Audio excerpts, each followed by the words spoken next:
and welcome to the PT on Ice Daily Show. My name is Christina Previtt. I am one of two lead faculty for the Modern Management of the Older Adult Division of the Institute of Clinical Excellence. I hope you all are having a wonderful Wednesday.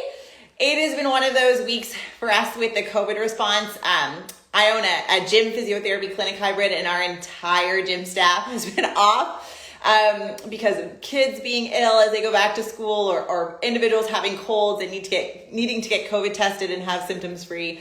So it has been an interesting week. So it almost seems a bit perfect that this was the intended topic for my PT on Ice today.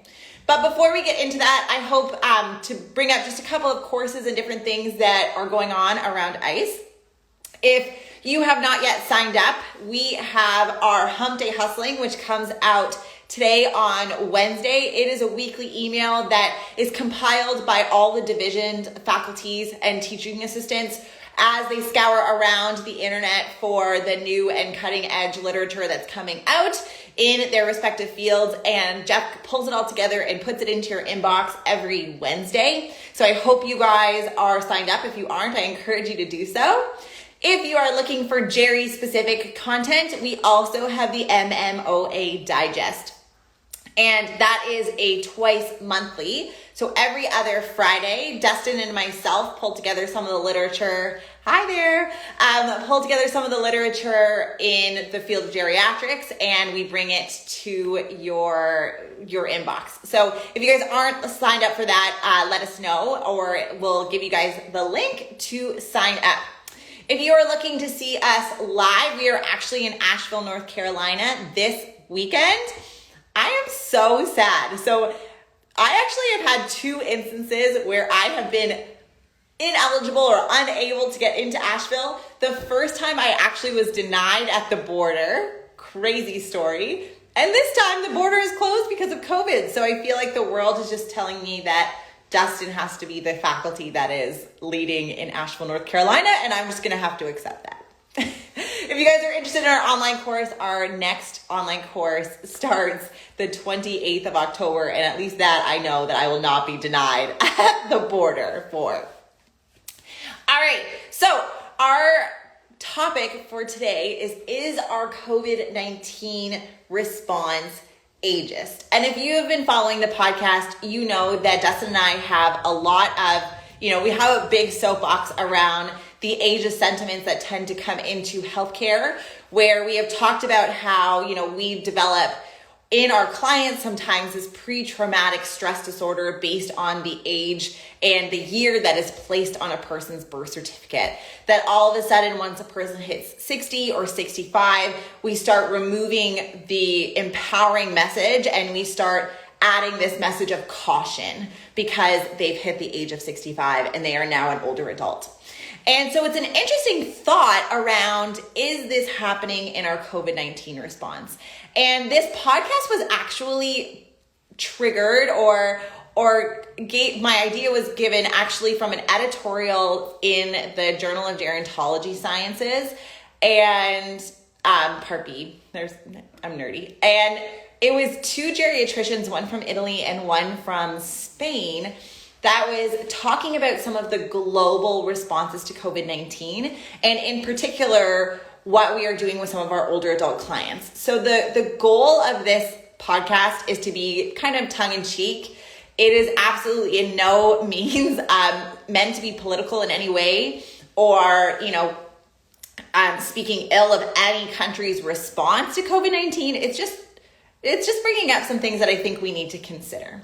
And so the first thing is that, especially at the very beginning of this pandemic, I would say a little bit less now, a lot of individuals were throwing out these stats, like if you're over the age of 60, you're 4 times more likely to have acute respiratory symptoms that are of moderate to severe intensity, you're more likely to be on a ventilator, et cetera, which 100% I believe that those statistics are true.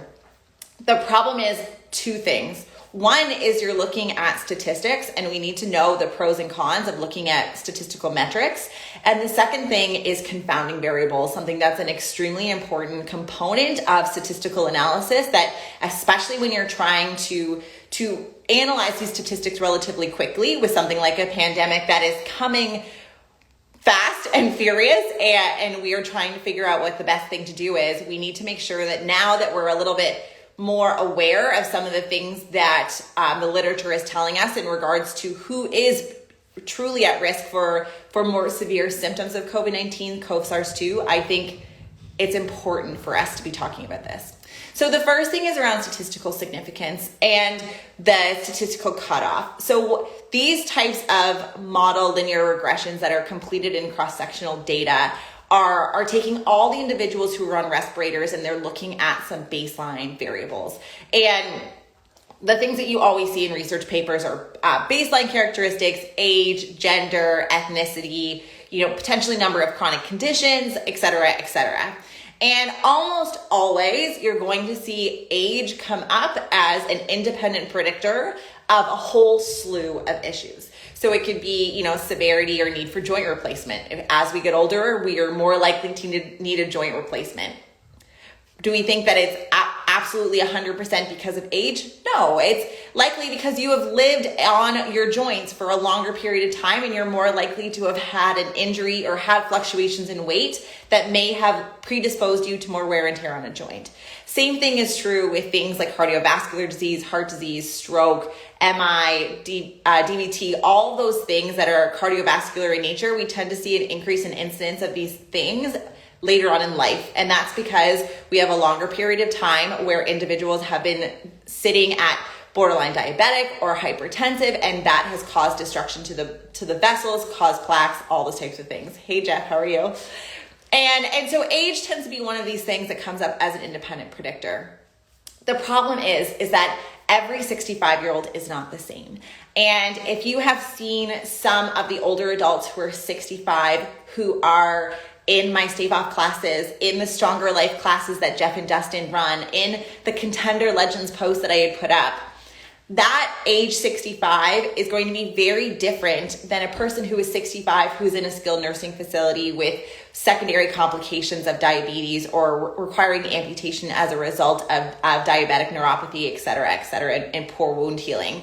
And so the problem is that when we look at these statistics, we put a line in the sand and we are saying, okay, 65 over, you are now at risk. We need to protect you. And what that translated to in COVID-19 is often this creation of social isolation around some of our older adults. And I think it was coming from a well-meaning place where we never wanted to be the vehicle that brought COVID-19 to our older adult family members.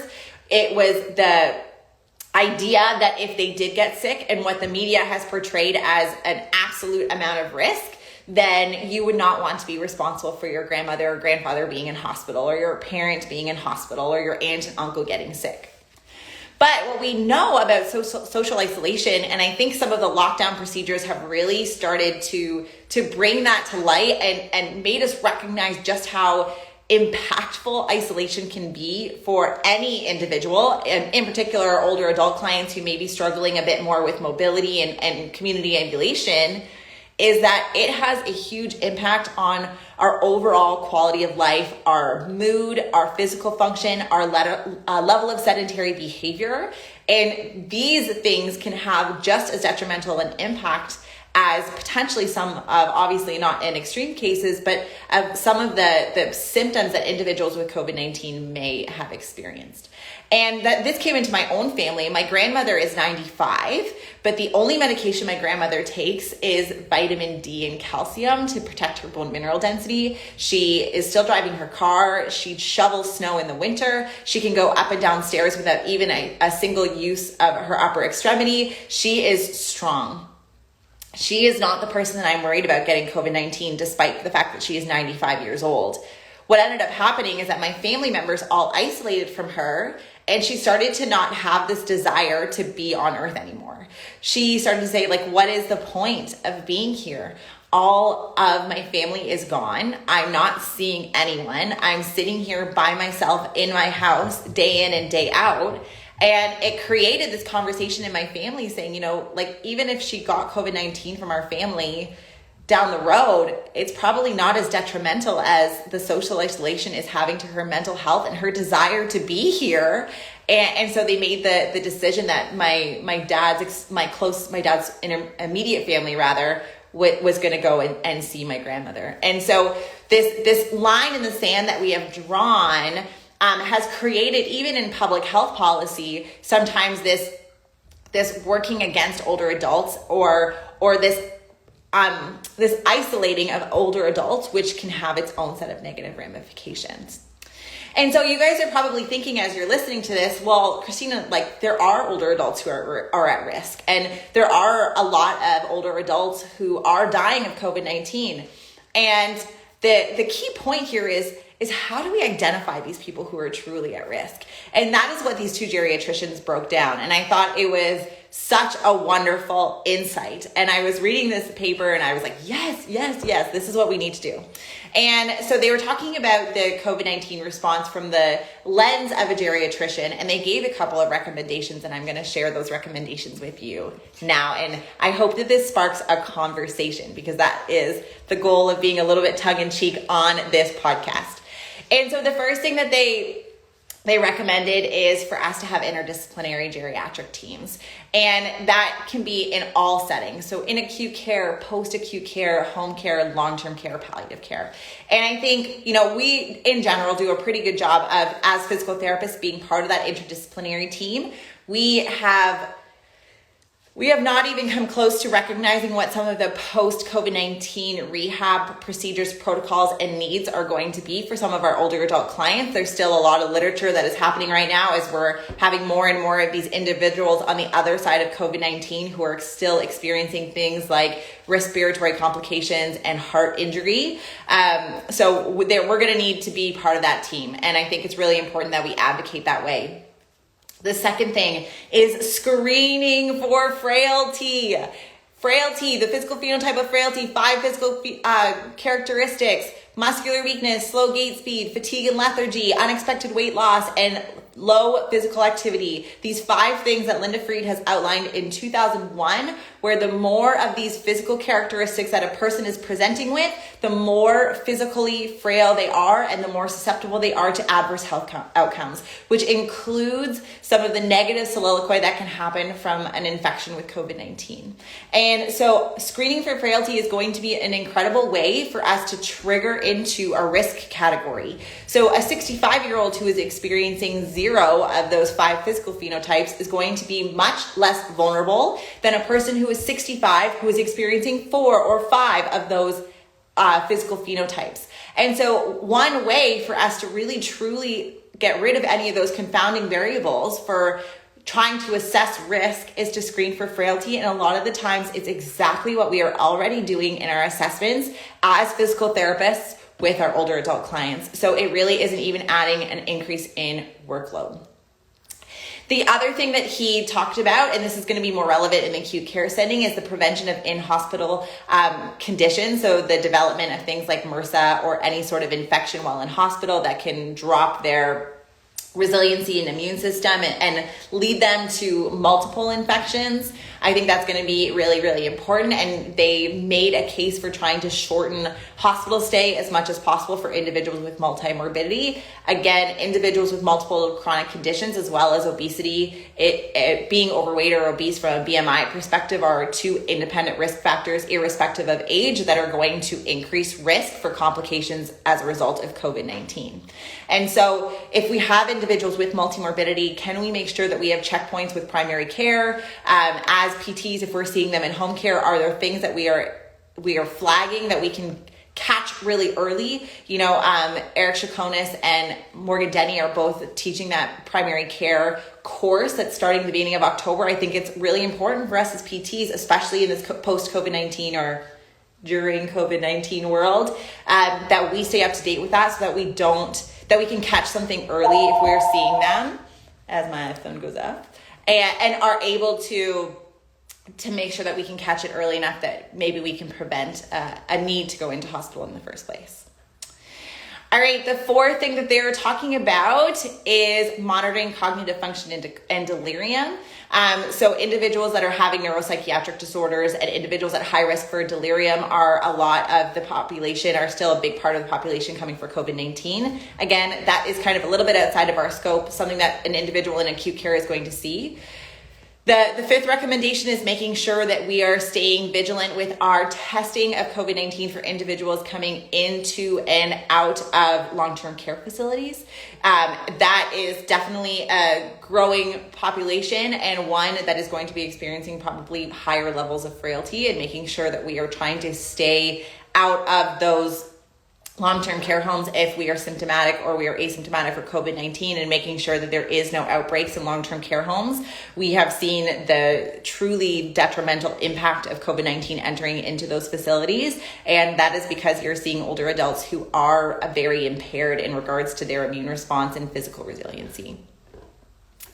The other thing, the sixth or final thing that they mentioned was promotion of physical activity, and how important it is to try, and especially with some of the lockdown measures, it can go one of two ways. We've had individuals, some of my older adult clients, who just had the best garden of their life because they spent much more time at their property outside. I have other clients who sat for 4 months while we were locked down because all of their extracurricular, social, physical activity programs had all been canceled.